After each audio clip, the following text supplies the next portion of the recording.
আমাদের সমাজে এই ধরনের আলোচনা হয় না, যেন অনেক মুসলমান জানেই না যে কওমি উলামা বলতে কি বোঝায়।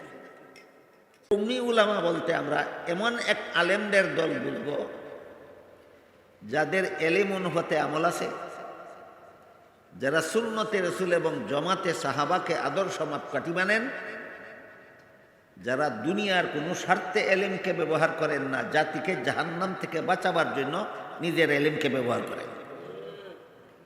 এই তিন গুণী আলেমদেরকে বর্তমানে কওমি উলামা বলা হয়। বুঝাতে পারলাম? আল্লাহ কোরআনে এই তিন গুণ বিশিষ্ট ইসলামী শিক্ষাকেই সফল ইসলামী শিক্ষা বলে আখ্যায়িত করেছে। আমাদের সমাজে এই ধরনের আলোচনা হয় না, যেন অনেক মুসলমান জানেই না যে কওমি উলামা বলতে কি বোঝায়।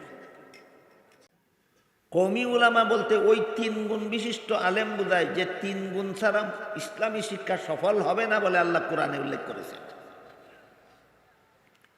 একটা হলো ইসলামী শিক্ষার বৈশিষ্ট্য এলিম অনুপাতে আমল, একটা হলো ইসলামী শিক্ষার আদর্শ সুন্নতে রসুল এবং জমাতে সাহাবা, আরেকটা হলো সফল ইসলামী শিক্ষার উদ্দেশ্য হইল দুনিয়ার কোনো স্বার্থ হাসিল করা না, জাতিকে জাহান্নাম থেকে বাঁচার পথ প্রদর্শন করা।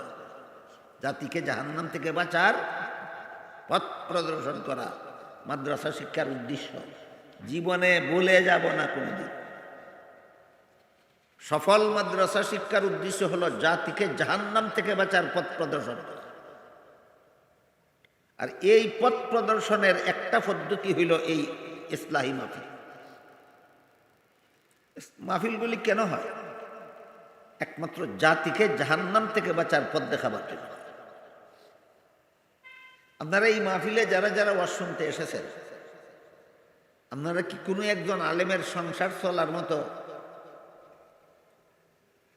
এক মাসের বেতন দেওয়া যাবে না? তারা কেউ কোনোদিন চায়?